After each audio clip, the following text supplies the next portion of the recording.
The advice and opinions expressed by the host of Autism Live and her guests are meant solely as suggestion and should not be in any way construed as child-specific advice. Any choices you make in determining your child's treatment are completely at your own discretion.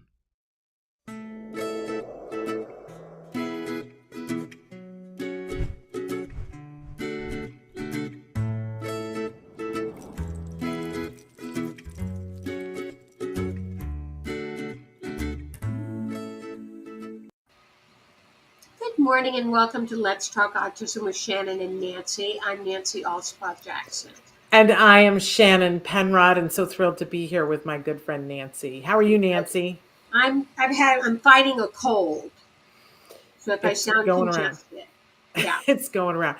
But thrilled that you could make it. We're still virtual, but working our way back to being in the studio for Let's Talk Autism with Shannon and Nancy. But thrilled that you guys are here. I want to let you know that if you're watching us, we pre-taped this show last night. So when you're watching it this morning, it was pre-taped, but I'm watching with you, so you can still be writing in questions. And we'll make sure that if our guest isn't watching live, that they get to her, because she's a wonderful, wonderful guest.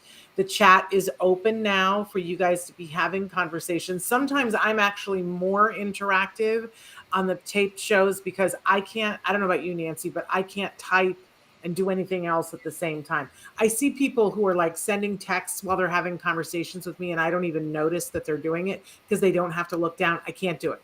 So I can actually type more things back to you guys when we're not live. So please feel free to be writing into the chat and having a conversation with me. And the show is airing right now on Facebook, YouTube, Twitter, and about a dozen other sites that Traven is showing you. And of course, it podcasts later on in the day and is available as a free download wherever you get your podcasts. So just wanted to put that out there. And then Nancy, it's been a couple of weeks. We've been high and dry without our WyArt. Right, I'll get to that. But look, I'm very excited. Look what came in the mail.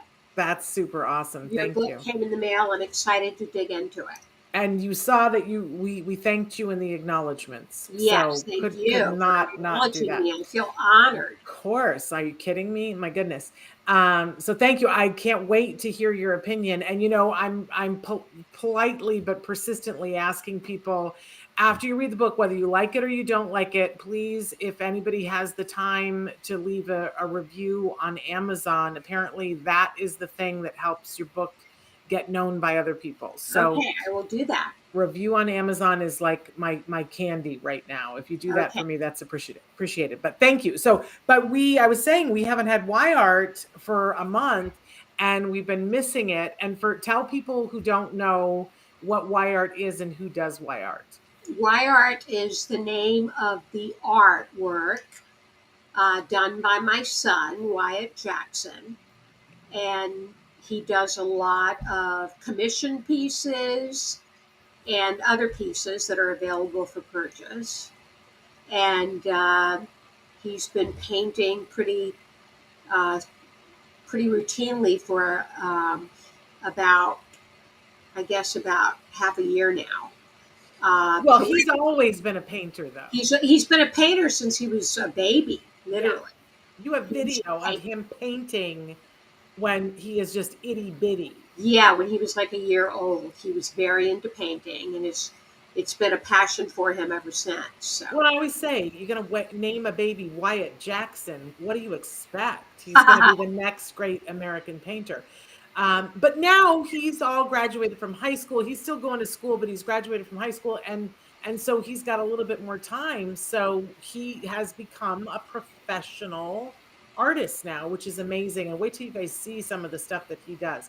So what have we got this month, Nancy? Well, let's see. I think there is a Buddha. Oh, he painted.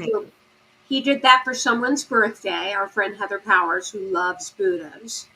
Oh, she must have been so happy with that. She was. He loved it. Oh. And then that he did for our friend Lisa Gutman, her two dogs, Luke and Tucker. The eyes are what normally kill me, but what's interesting is on the last one, the eyes were closed and it was still so expressive. So, but those are beautiful. And people should know that if they submit a picture that he can paint a picture of your favorite animal, your own That's pet. correct. Amazing. Do we have more? I always want more. I think that's it today. Oh, I'm heartbroken. But we can go here to Instagram and to WyArt's Facebook to see more of the pictures that he's done. I understand he even does portraits of people as well now. Yes, he has done portraits. He did a portrait of my best friend that turned out phenomenally well. So Love that. So great way to get really good artwork before it's a gazillion dollars, because someday WyArt will be a gazillion dollars. You should invest now. And also, I want to say, Nancy, that he does these wonderful portraits and things that are fabulous, but he also does color studies.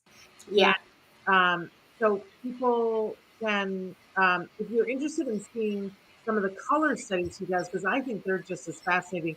We got a table last week and it's styrofoam, so it's the wrong thing, but it's got this really cool shape to it. And I was like, oh, I kind of wish it was that fiberboard thing, because I would have WyArt paint that. But WyArt was featured in the first ever Stories from the Spectrum, and we encourage you guys be watching Stories from the Spectrum. And the first ever one. great series. How many stories from the spectrum have you done now? There have been 3 that have aired now. We're doing once a month right now. We want to get to once a week, but they take some time. But on the first ever one, my son actually did a piece about WyArt and his art, and you get to see him painting a carton that's just I'll tell you, my favorite part of the video, Nancy, is that you see WyArt painting and you see his focus and his care and how he's choosing his colors and he's looking at what he's doing and he's just in the zone. And then there is a moment, I love watching people watch it, because there's a moment when he holds up what he did, and it's always the exact same reaction, Nancy. People always go, oh my goodness, that's stunning. Mm-hmm. So I just love it. So, check it out, because I have some of, I don't know if you guys can see on my wall up there. Yeah, some cartons. I have some of his cartons. And a carton and a wine carton. Yeah. Yeah. And those are just stunning. So it's amazing to me how versatile he is. That's just super, super fun. But love that young man, and love that he's finally starting to get his due as an artist. So love it. Check him out on Instagram and Facebook. Thank you, Shannon. So before we jump into our guest, we always like to share some news with you, and we have sort of a very interesting mixed bag today. Where do you want to start, Nancy? Do you want to start with the drumming story, which is really interesting? Start with the drumming. I thought this was fascinating. Do you want to head in, or you want me to head in? Yeah, I'll go ahead. Okay. They have found out in a new study that drumming for 90 minutes per week helps adolescents with autism spectrum disorder overcome both hyperactivity and attention deficit disorders. Learning drumming pattern also tunes brain connectivity in areas associated with inhibitory control and self-regulation. So isn't that fascinating? Yeah, it is. It's out of England, and it was undertaken by experts from the University of Chichester, King's College London, and the Clem Burke Drumming Project, which Clem Burke was the drummer for the rock band Blondie. Yes, fascinating, right? Yeah. And what I thought was interesting about this, it's not just anecdotal. That, how sometimes they do a study and the parents go, oh, my child was that much better. And I don't discount that, by the way. A lot of people go, oh, it's just anecdotal. That means nothing. I don't discount when a parent says, hey, my child is doing better as a result of whatever. I don't discount that. But this has both anecdotal, and they did brain scans that they could tell with kids who actually learned the drumming things. They could see the differences in their brains, the shifts in the area of the brain that deals with self-regulation. So that is super interesting to me. Yes. There were some limitations with the study. I've learned, because we used to have Leah Hirschfeld on all the time, and she would always she would always talk about, well, what were the limitations of the study? And they do say that one of the limitations here is that most of the people who were in the study were, and I might have this wrong. I think I'm talking about the other study. Never mind. Pause that for a minute. But I'm talking about the other one. I mixed my studies up. But I do think what's interesting about this is that the kids, they all took the 45-minute lessons, and they were between the ages of 16 and 20. Because a lot of you have 16 to 20-year-olds who are having that impulsivity where they do things, whether it's repetitively or they'll do something that you're asking them not to do. And they found this to be very, very effective. But for the kids who actually learned it, those are the ones that had the biggest effect. So it's not just enough to take the 45-minute thing. They have to actually be into it. So that's the big asterisk that I want to give, is that not all kids are going to be wildly into drumming. I think it's worth it to try it, but we're going to have a story in a minute that kind of talks about other things that kids might be into. But I think when you get a kid passionate about something and they have the opportunity to be nurtured through learning more, that there's all kinds of cognitive things. And we see that patterns are really important. We've covered studies before here, Nancy. There was a machine that they had out for a while that they made just for a study that was a boxing machine that had lights on it. I don't know if you remember this. It was like 9 years ago that we covered this study. And the kids had punching gloves, and when the light would light up, they would have to punch the light. But they taught them to cross themselves as boxers do instead of going straight forward. And they saw that cognitively, the kids, leaps and bounds, they improved. Part of it is having a repetitive motion that crosses the body and involves using your brain in a different way. We know that's beneficial for our kiddos.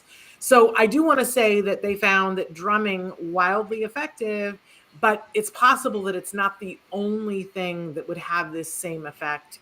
So if your kid isn't wildly into drumming, there might be something else. You want to just run right out and get drum lessons? Yeah, it really was encouraging on that end.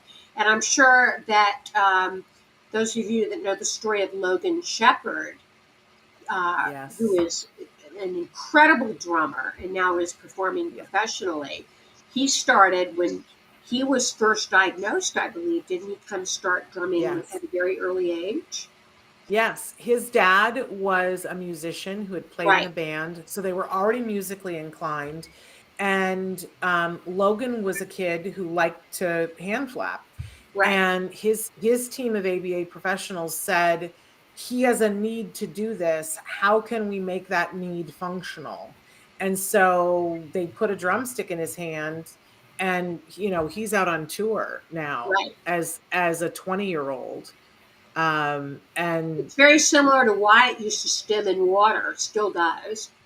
Yeah. And the painting, taking the paintbrush, putting it in the water, then putting it in the paint, satisfied that stimming need. You know what I want to do with WyArt? I want to take WyArt to see Blue Man Group. Oh, because in Blue Man Group, not only do they paint, and they use paint, and they spit paint, and they do all these things with paint, but there's a part where they drum with paint and make it shoot up and do all the colors. I have a feeling that WyArt would super love that. So the next time Blue Man Group is local, we have to get tickets. Because I would love to take WyArt to see Blue Man Group and videotape his reaction. Because I think he would go, and I'd love to see what he paints after that, because that would be fascinating. Okay, moving on to our next story. This is one of those stories that it's a little hard for me, Nancy, because we get into talking about what are potential causes for why a child might be on the spectrum. And of course, there's new news out in Spectrum that says that there is a link to inflammatory bowel disease in parents, but most specifically in the mom. In mothers, that children's autism traits track with an elevated genetic risk for IBD in mothers. They're saying that this could be a product of in utero exposure to maternal inflammation or impaired nutrient absorption by the mothers, which I thought was interesting. But, if you read this article, and it is available in spectrumnews.org, it's from Emily Harris, you will see that there's a lot of discussion about inflammation and autoimmune dysregulation in mothers and how that might affect. And there's a lot of it that I don't claim to understand, but that they're seeing that as much as they thought, this study that they did, they thought that they were going to prove that there was a genetic connection. But they found that wasn't necessarily the thing. That and I don't understand how they discovered that it isn't always the case, but that it's more environment. And I don't understand that. I don't think they understand that. But many people have come forward and said, well, we've been talking about the inflammation and the mother's immune response, and that moms that have autoimmune issues are more likely to have kids on the spectrum. Right. And for me, Nancy, that is the perfect storm, because you have so many of us that, first of all, we're starting to discover that we had autoimmune issues. We had trouble getting pregnant. Then we got pregnant, and the pregnancy changes your body. And so now we have these kiddos that are different, that require more from us at a time that we are more medically challenged than any other time in our lives. Right. What a hard situation that creates. So I'm sending all of us hugs. I don't mean to say that it's easier when, for parents, because everybody has something. Right. In your house, it wasn't you going through the autoimmune stuff, but your husband had cancer. Right. So everybody's got something, but I do think that there's a little bit of a perfect storm here that I'm hoping that the research is enough there now that people will start to put this together. Of course, we always quote Dr. David Berger, who is a naturopath and was he's a MedMaps doctor out of Florida, that he's been doing a study about women, and if you adjust things to help their body cope with different things, are they as likely to have children on the spectrum? And he's had wild success with parents who've already had one kid on the spectrum and are saying, how do we minimize the chances of a second one? Wild success by just changing. But it's not, everybody always says, what's the protocol? It's very specific. He tests your blood and then says, here's what you're low in, here's what you have too much of, here's how we're going to equal you out so that you don't have these inflammation issues while you're carrying your child, while your child's being born. So dysregulation of immune system. I know we're going to talk about it more. Okay, moving on to our strongman story. I loved because I don't follow the strongman sport. Do you? No, Nancy? I don't. Is it televised? Do you know? I think on some channel it is, but it's not something that I typically tune into. But I will now, because I didn't know that Tom Stoltman, who is considered the strongest man on earth and has been for the last 2 years, guess what he shares with our kids? He's on the spectrum. He has autism. Yeah. And this is a story that's being featured right now on People. And I just was really touched and moved by some of the things that he had to say about his early childhood, which, from everything that he says, pretty rough. He had a very difficult time. He said from the time to 5 to 12 onwards were very, very difficult for him. He used to not want to go to school and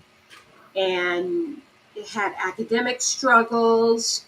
And really had a hard time with regular textbooks and verbal instruction. And so he said he would cry and break down. But it was his older brother, Luke, who is also a strong man, who Yes. encouraged him to go to the gym. Yeah. And just like we were saying about the drumming, drumming may not be your kid's thing, but if you can find the thing that is good for your kid, and we know that if there's a physical component to it, and if there's anything that involves crossing the body, like it could be table tennis and it would be great for your kids. Like Right. that's what swimming is another thing. Yeah. But if there's an element of physical to it, because we know that that helps with the sensory things. And if they love it, I think the key is finding what they love. But he said he went to the gym and he felt like he belonged. And Right.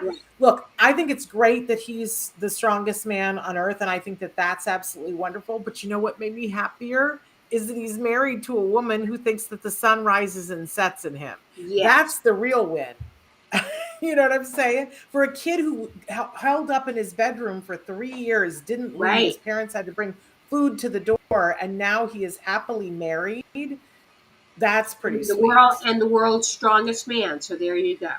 You can't beat that. So, and she says that he's one of the toughest people mentally, in addition to strength, that she's ever met in her life. So I think that just really moved me. So congratulations to him. What an amazing story. And then our last story today is a little close to home, I hope, for all of us. I was told about a week ago that the show on Amazon, As We See It, had not been renewed, had in fact been canceled, that there's only going to be one season. And I'm telling you, I was stunned. You could have knocked me over with a feather. I was like, what? How is that a thing? How could that even possibly be a thing? And I think I spent a week in like, what? How? It can't be true. And by the way, you guys, there's been absolutely no press on it. It hasn't been announced publicly on the internet. Like Amazon has said nothing about it. It just very quietly canceled this show. And if you And watch that was our just, show, did they just do that this week, Shannon? I think it was a couple of weeks ago, but nobody told anybody. Right. And I, for one, I feel like this is a cry that the whole autism community needs to hear, and we all need to stand up for a minute and go, no. I don't think so, because the whole community have been working for so long to get to a place where there could be a project where there's leading characters who are characters that identify as being on the spectrum, that are played by actors on the spectrum, and Right. not just have them all be level ones. Right. And to show women who aren't necessarily Caucasian. And I mean, we've all been crying for this for so long, but then how about having people behind the camera and working on the crew who are on the spectrum? Like, And didn't you say that some of the actors that are neurologically diverse play neurotypical characters, which is really yes. groundbreaking? In fact, our guest is one of those people today. But here we were fighting to get to this place that we all knew we needed to get to at some point. And then Jason Katims, who we've all loved from Parenthood and Friday Night Lights, came in and said, I'm doing this show. And of course, he's got clout. He does hit shows, right? And he gets Joe Mantegna to be on it, and several other actors that are very well known. Oh my gosh, right? And they get great actors on the spectrum. Oh my goodness. I said when I reviewed it, I said, look, here's the thing about this thing. The first 2 episodes are hard to watch because it's emotional, and you find yourself, I've watched it with people who are on the spectrum. I've watched it with people who are parents of people on the spectrum.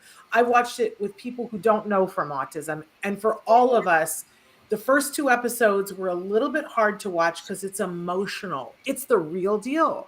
It's emotional.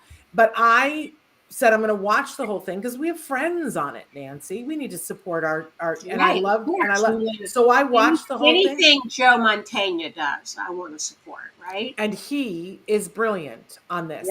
Right. He's always brilliant. He's always brilliant. Oh, But I'm telling you, it pays off. If you stick around past the first 2 episodes and allow yourself to have your feelings and get past that, that show rocks. I have said over and over again, when you get to the last episode of the first season, it's fighting words to me. You tell me that that's not Emmy worthy television. It absolutely is. I know in my heart and being it absolutely is. And I know Amazon knows that too.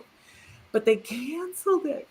They canceled it. And I for one, I feel like if we don't as a community come together on this and say, hey, Amazon, save as we see it, then what we do is we send the message to the entertainment world and the studios and all the businesses saying, oh, it really wasn't that important to us. Amazon did the thing that we've been asking everybody to do, and it was brilliant and it worked, and people, they were productive. Like they were able to do the work, which we always knew they would be able to do. And it was brilliant. So I'm asking on our Facebook, I've written an open letter to Amazon, and I've said, please rethink it. And I gave what I hope are salient reasons why they should rethink it. Good for you, Shannon. You are such an activist. I applaud you. Well, here's the thing about activism, Nancy, and you're a much better activist than I am. I think somebody says something and other people go, yeah, that's not right. But we need other people to handle. I don't need my letter to Amazon to be the letter to Amazon. What I really want is everyone to write a letter to Amazon. I think if everybody, and you can go to @Prime Video on Facebook or on Twitter. You can tweet them. And if you don't know what to say, you can simply use the hashtag Hey Amazon and the hashtag Save as we see it. And just do that. But I would love it if people who are able to would say, this is why this was important to me. And that might be because they portrayed a storyline. I mean, one of the lead characters was a young woman who is Asian on the spectrum. And I've heard so many people say to me, that is representation we have not had. Do you know how much the Asian community needs that? Right. And for me as a parent, I felt that there were parts of the story that represented there's a sibling story, there's a story about the workers and how there's so many stories being told. And so everybody tell your story and say why this is important. For me, Nancy, if Joanne Laura had been alive to see how many people were employed, she would have danced in the rain naked. Absolutely. It's exactly what she preached. Yes. And, we're so happy to see this actually happening. And it would But then it got canceled. Right. We can't allow it to be canceled. We cannot. So, hey, Amazon, as we see it, you want to @Prime Video, whatever you're comfortable with, but please, I'm asking everybody, please be seen on this. Even if it wasn't your favorite show, even if you didn't see the show, if you didn't see the show, I'm asking you to see the show. But please step forward and have your voice be heard, because studios don't think that the autism community can come together when it's something that involves us. And I think that this involves all of us, because if nothing else, it's the jobs. That's what Joanne would have said. Yes. And Joanne would not forgive me if I didn't make a little noise here. But I cannot do it by myself. No one will listen to me. Right? This is, in the past, these type of letter writing campaigns have worked. So only if people get on board. Only if we have enough, right? Enough people writing in. Yep. But there have been shows that were canceled that came back because of an cry from the public. Veronica Mars, right? Wasn't that show, and other shows, and sometimes another network picks it up. Right. We need to save this show, y'all. And we need to do it for the greater good of everybody. That's my opinion. But if you're with me on it, please participate. But it's interesting that our guest today has a connection. Yes.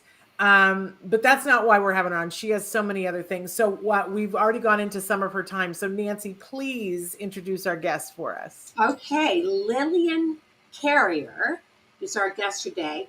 She is a founder of Ourtism, Ourtism. At the age of 16, she was diagnosed with autism.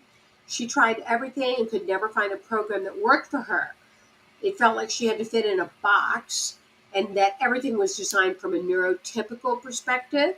So, together with her sister and mom, she decided to create something from the autistic view that could be individualized to each person. Lillian plays a key role in designing as well as implementing the Autism Programs.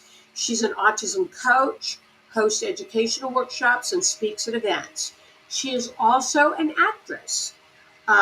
She has been best known for her role is as Drea in Everything's Gonna Be Okay, but she's also guest starred on NCIS New Orleans and As We See It, which we were just talking about. Welcome to the show, Lillian. Is she there? I thought I said, Yeah. there she is. Hello. Hi. Hi, Thank Lillian. you for having me. I'm very excited to be back. We're We very love having you on the excited show. to have you here. We want to talk to you about Autism, first of all. What is Autism? Artism is a nonprofit organization that my family has put together. The thing that makes us different is everything, all of our programs are designed and are implemented by someone who is autistic themselves. So it is the autistic voice is the main voice here. All of our programs are easily individualized to each person. And the autistic person is our client. We guide our help toward that person and not necessarily what the parent wants, because we do believe that you have your own needs and your own voice, and it should be heard, and it's not necessarily what the outside world wants from you.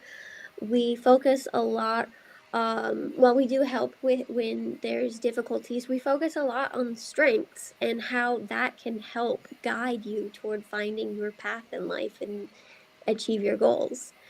Yeah, And you saw a need for this. What did you I see did. was lacking in terms of this kind of thing? Well, I fell outside the typical, stereotypical, like autism box that all the programs saw.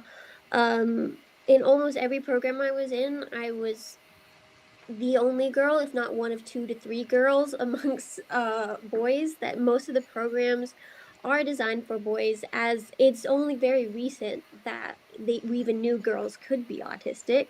So I think a lot of these programs were designed specifically for boys, which does make sense. And then the diagnosis process is not very fair to girls, that we get diagnosed very late in life. So the younger you are, the less likely you are to be amongst peers that are girls.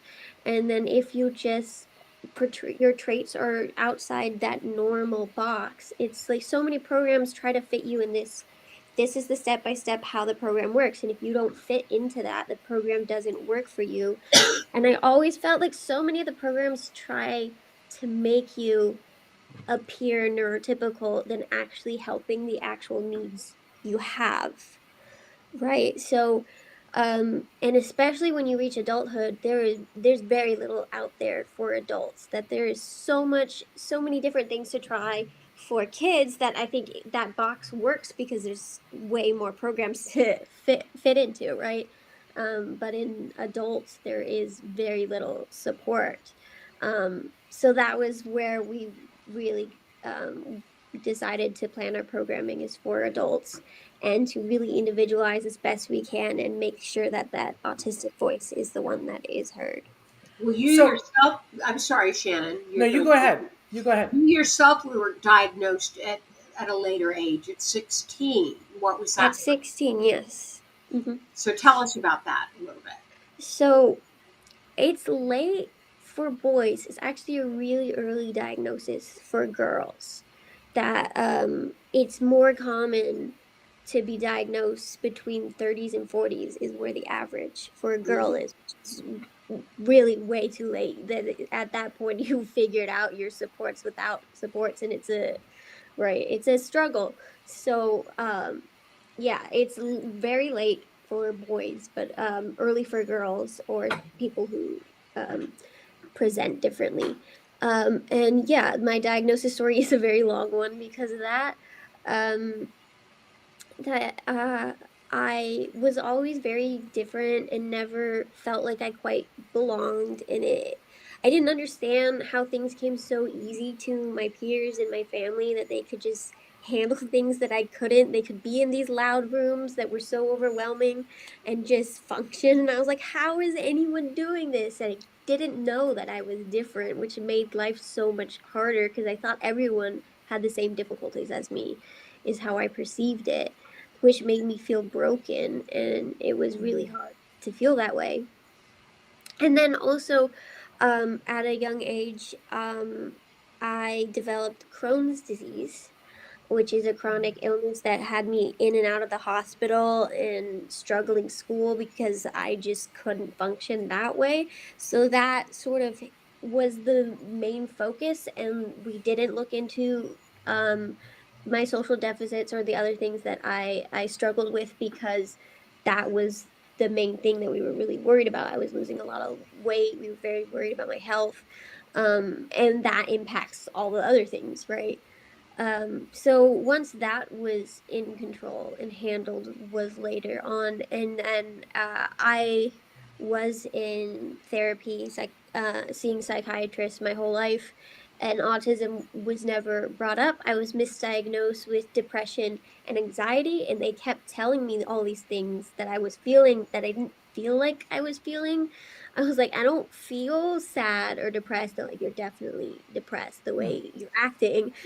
They're like, you're so anxious about everything, like, and that was me having sensory overloads and having like freakouts with that sort of thing. But they were placing anxiety as the label um under that stuff, and everything they were doing to help me for depression and anxiety just made things worse because it wasn't actually addressing the actual problems I had. And then yeah, around 16, I just started reading about the brain and learning about biology, and that became a special interest of mine because like all of these doctors were not helping me. And I learned about the word Asperger's at the time. That was a diagnosis you could get. And I was starting to think that that could possibly be a thing. And then at the same time, I ended up seeing a new psychiatrist who was only getting her hours, and I met with her like 4 times. And then she talked to my parents. She's like, I think your daughter may be autistic. I think you should seek a diagnosis. And my parents took me and they're like, we're going to figure out if you have a real learning disability that is impacting your schooling. Because I was really struggling in school. I had reached a point of being totally non-speaking, non-verbal, and couldn't function because everything was just becoming so overwhelming.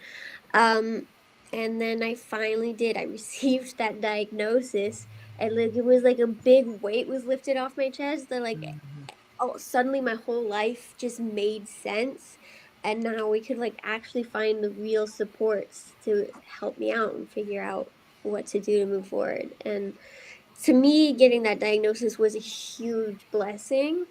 I know not everyone feels that way, and everyone has their own experience, but I think that having a word to describe who you are and to be able to understand why things are the way they are and how to find the support you need is a really important thing to have.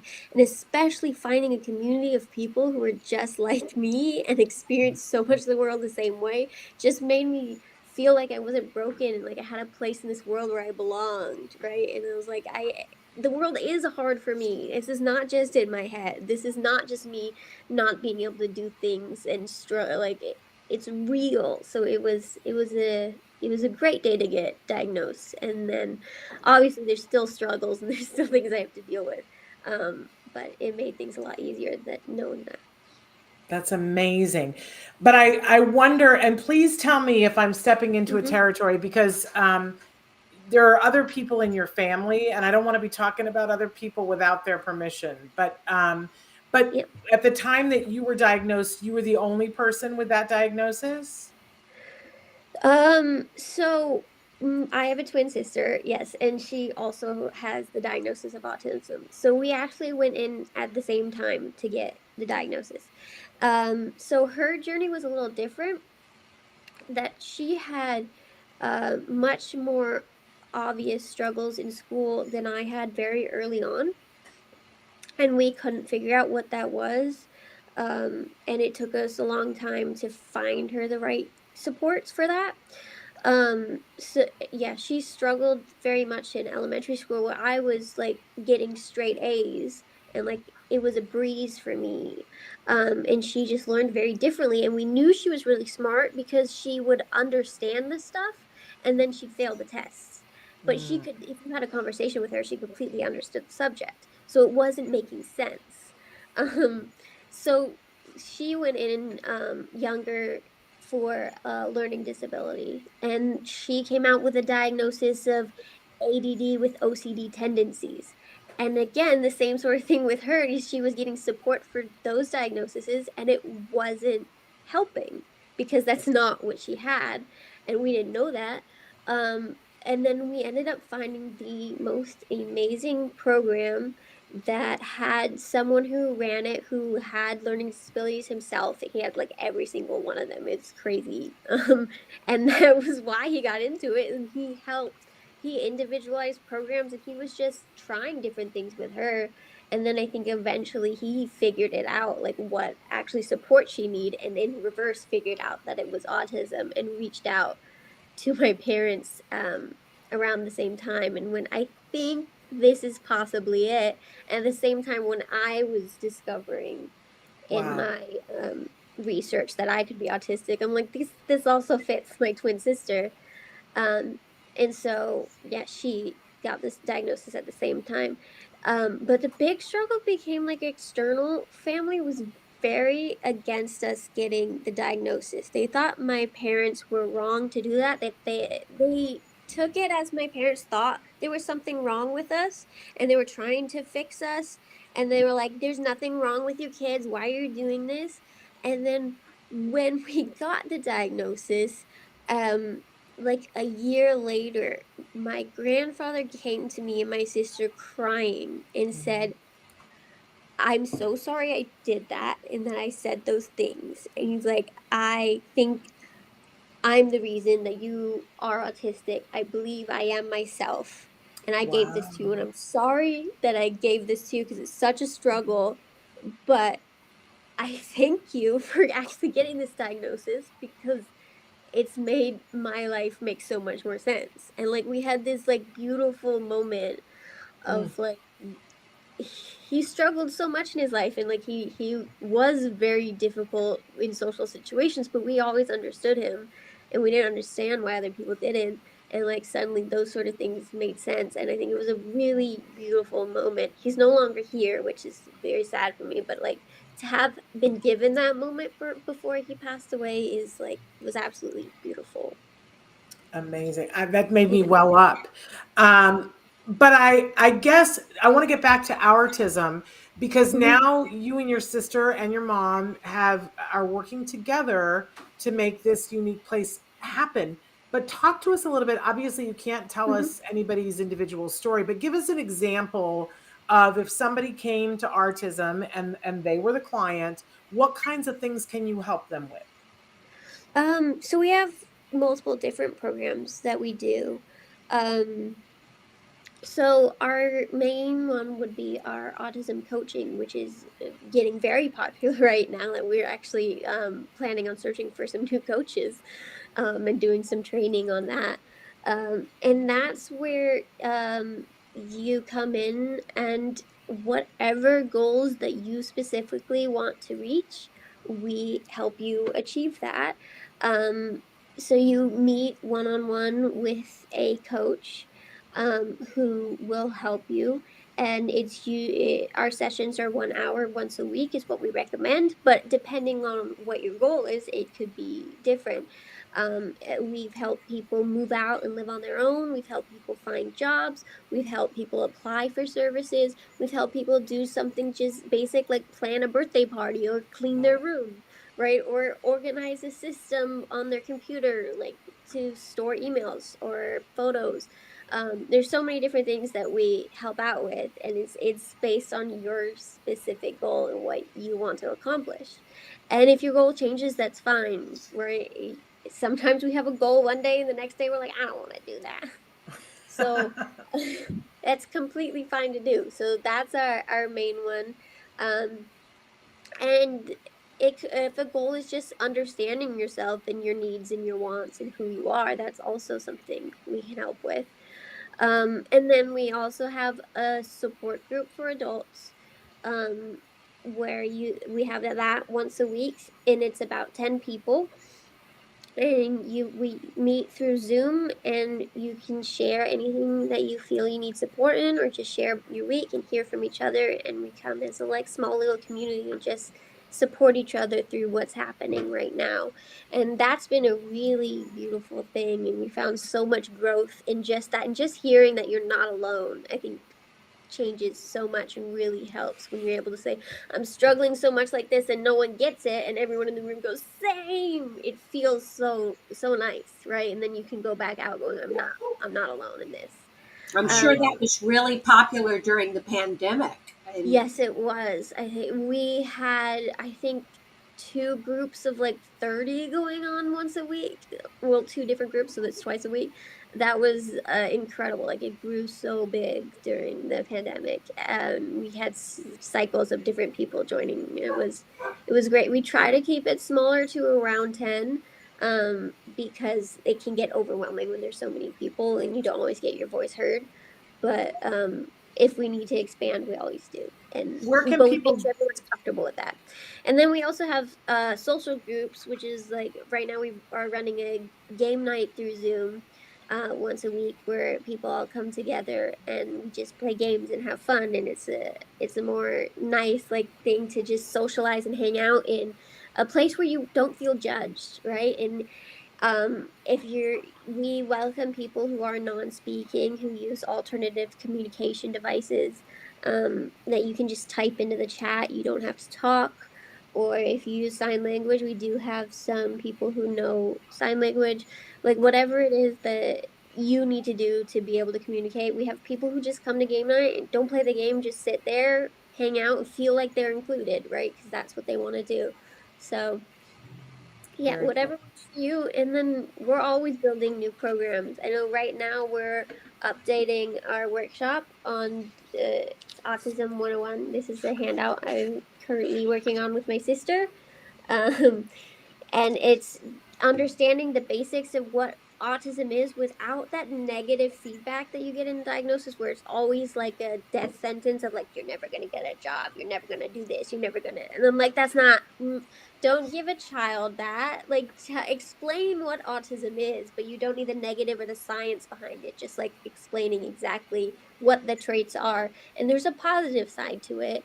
And I hate that the diagnosis gives such a negative thing, because you want to do that to a neurotypical. You're going to be a homeless child. You're never going to get a job. Like you just wouldn't do that. You don't know that at that time. You So just did that's something that was negative. so Josh Thomas. You made a gesture. You said, "Don't do that to a child." It was very Josh Thomas. I could see his influence on you. But where can people go to, to sign up for and to find out more?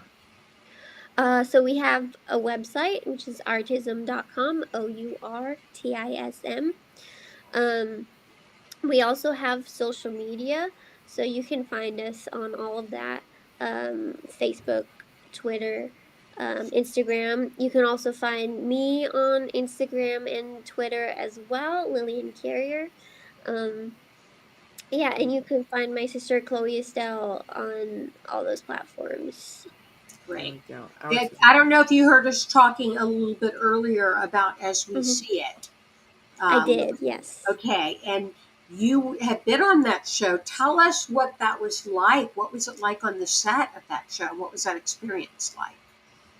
It was an amazing experience. I mean, I had already been on Everything's Gonna Be Okay, which is quite special in itself, having so many autistic actors involved and being so autism centric.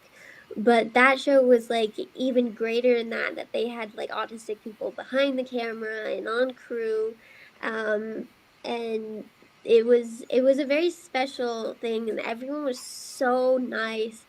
um, it was super wonderful, and I definitely felt like is one of the few places is on these film sets that I really felt there was no discrimination. I really felt that there was no question of if I could do this task, this skill, this job, right? They believed I could, and they if I needed anything accommodated, all I had to do was ask, and they got it done. Because there's definitely a moment on set where they had one of the lights was making a really high pitched ringing noise, and it was bothering me, and I was losing my language processing skill. So I reached out and just asked for someone to give me a visual cue to say my line, so that because I couldn't hear when the verbal cue was, and they did that, and I was still able to do my job correctly. And it was really nice to not have to explain what was happening. I just said my language processing is failing because of a ringing noise. Can someone give me a visual cue? And someone like, yeah, totally understand. That happens all the time. Amazing.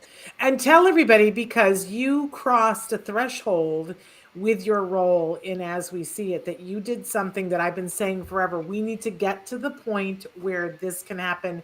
And then when I was watching and I saw that you did it, I was like, oh, Lillian just did something earth shattering. Tell them what it was.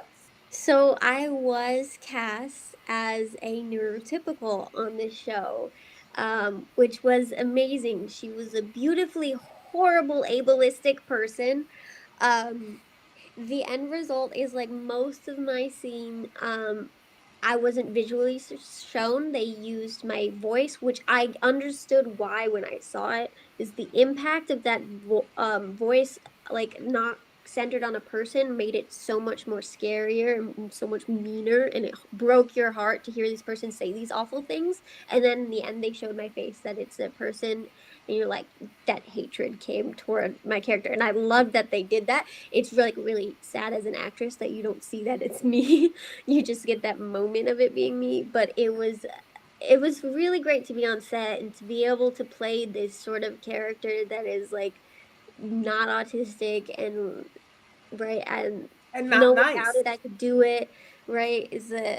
It was so fun, and like it's great to be evil. Like it's just so cool. Yeah. And can you imagine? I mean, Nancy, after we spent 20 minutes with her, like the casting of casting her as being the meanest, most ableistic person in the office, it's brilliant casting because it's completely contrary to her, and it shows what an actress and what range you Yes. have. It's a Really, testament to your abilities as an actress. yes. Yeah.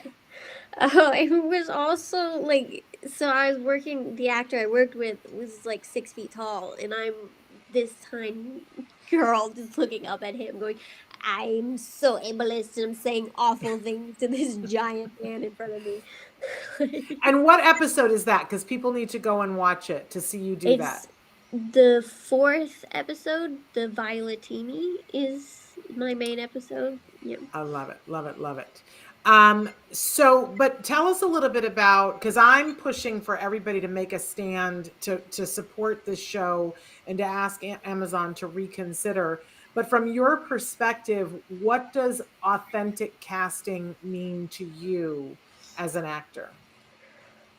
I think it's so important that as autistic people and amongst disability, like it's hard to understand the day-to-day life of someone like us, and being able to just bring that, um that we do walk through life very differently.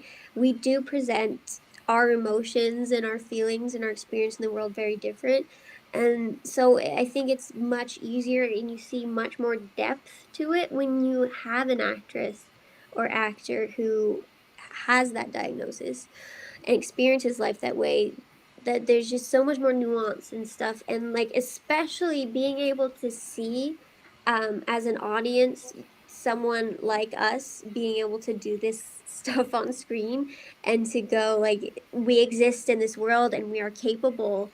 I think definitely Hollywood is the first step in seeing those changes, that stories change people's minds and hearts, right?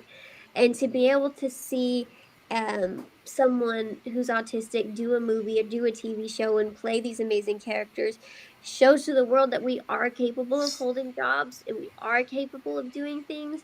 And that I believe that a lot of the time when that it's close to 90% of the autistic community is not being hired. I think only, and that's amongst people trying to get jobs, is 90% are unemployed.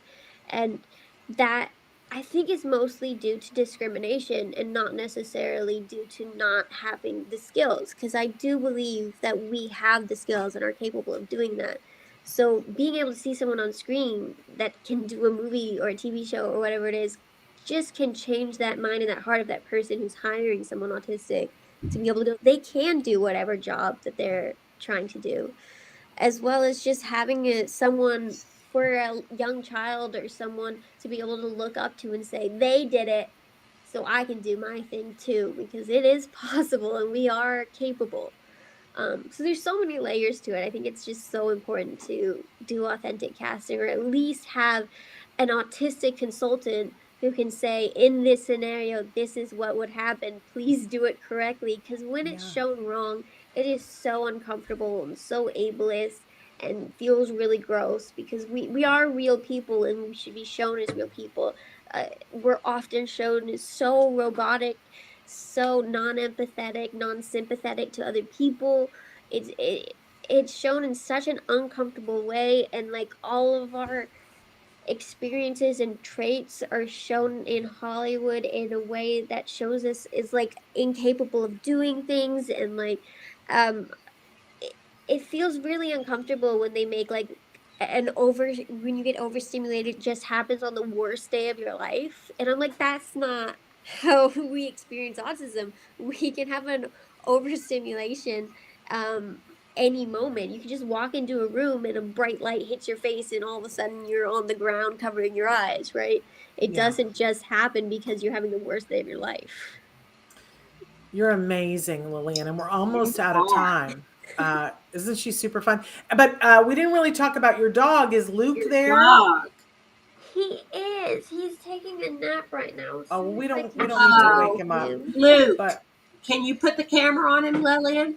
He's there Look he. at that beautiful Oh, golden Yay. retriever. he is And the his sweetest. name is Luke, right, His Lillian? name is Luke, yes. And he's also an actor. He was on Everything's Gonna Be Okay, and he played Duke. And he's been on all the sets that I've been on. He's And wonderful. He's how is definitely he a received favorite on on set? set. I was going to say he was at the poker tournament, Nancy, Oh, and he was. Alex Plank was there with his dog Max, and Max is delightful, but Luke is just such a love. Everybody there, we were all having a hard time because we don't know what's appropriate, and we all just Yeah, wanted to lay on the ground and lay there with Luke because he's yeah. so sweet and he's He's so so sweet. soft. But what was it like for you to get Luke? Was that a hard Um, process? it's not necessarily a hard process. I mean, it's a lot of work depending on how you do it. So I used a program that trains the dog for you. So he was in the program for about 2 years. So I was matched with him when he was young, and I filled out paperwork about like my lifestyle, my needs, what my disability is, what all the things. So at the time, I was not an actress. Artism was just a concept. We were working on it. So I was in college and planning to become a teacher at the time, and I was working at a preschool. So I asked for a dog that was on the larger side so the kids couldn't hurt the dog, as like Mhm. there are just some kids that don't know their own strength, as well as a dog that would be gentle, not hurt the kids, that could also meet my needs, and didn't have too much energy, could just lay in a classroom, right? But still had enough energy to like hang out and do whatever needs to be done, right? So they matched me with Luke, thought he was perfect, which I believe he would have been perfect for that job. But life had different plans for me, and that was not what I ended up doing. So yeah, I was matched with him as a puppy and watched him grow through Instagram, and I met with a trainer multiple times. Um, and she trained this amazing dog for me, and yeah, when I finally met him, like I cried. It was like the greatest thing in my life to have a service dog. Amazing. It just felt like it gave me so much more independence. I felt so much safer that if I had those moments where I needed support, I didn't have to have a parent or an aide with me, that I had a dog who could give me that independence to be able to do things on my own. And he's made life so much easier in a lot of ways, and I think I'll be very sad when he's no longer able to do his job. Oh, um and you're a he great is team. getting close to that age because he is 5 now. Okay. So Oh, He's still very young. he is very young, but he has gigantism, so that shortens the okay. life, and Uh, he's starting to slow down, and you can see him in a lot of pain because of it. Mm. uh-huh. So yeah, if he's in too much pain and he's not capable, I don't want to press him to do the Right. job, because that's not Oh, fair. So yeah. What an um amazing story. Well, but Lillian, tell he's us, we're great. almost out of time, but aside from your work with Autism, do you have any uh, new ventures on the horizon? No, mostly just working on Artism stuff. We have a Okay. lot of projects that we're getting excited about and working on. Love it. So yeah, we're designing a few new programs. Um, I got to we tell you, Lillian, last night we went to see the movie. I don't know if you guys have heard of this movie. It's called Marcel, the Shell with Shoes On. Have you heard of I've it? None heard of of it. it. None of it. Yeah. Okay, so it's an A24 movie, and there's a shell in the movie that's an animated shell. It's like claymation, and that has shoes, and it walks around, and it basically, you would love it, Nancy. It's very zen, and you see life through this little shell. But you are a perfect voice match for the shell, Huh. and everything is going to be Marcel the shell. You're going to get a lot of voiceover work. Huh. Because you're a perfect voice match. And it was Jenny Slater who I think did the voice for the shell, but you're a perfect voice match for the little shell. So you need to go see it. So when they have the casting call and they say we want a Marcel the shell voice, you've already got it. But you'll Okay. have to know what it is. But anyway, we are out of time. I'm so sorry, but I hope people will check out ourtism.com. And if you haven't already seen Lillian on Everything's Gonna Be Okay, or you didn't watch her on As We See It, you have some homework to do, because she's absolutely fantastic. 2 seasons of Everything's Gonna Be Okay, and her storyline is amazing. You'll see her and Luke in action. You were truly lovely on that show, Lillian. And then I Thank thoroughly you. enjoyed watching you on As We See It too. So people should check that out. Any last call here, Nancy? Anything you want to add to that? I don't think so. Just wishing you the best of luck, Lillian, with Autism, and Yes, wonderful work you're doing with that. Thank you for joining us today. Thank you for absolutely. having me. I always have a great time. It Good. was delightful. We can't wait to have you back in the studio to have Luke back in the studio too. That'll be sometime soon. We're almost ready for studio. But we need to go. We want to thank everybody and thank Lillian and Luke for hanging out. It was so nice. You didn't even hear him meow the whole time. Right? And we're going to be back tomorrow. We're going to play the 3rd episode of Stories from the Spectrum again. And then we're back on Monday, live show on Monday. So we hope that you guys will tune in then. Until then, give your kiddos a hug from me. And yourselves a hug from me. Thanks for joining us today. Bye bye for now. Bye.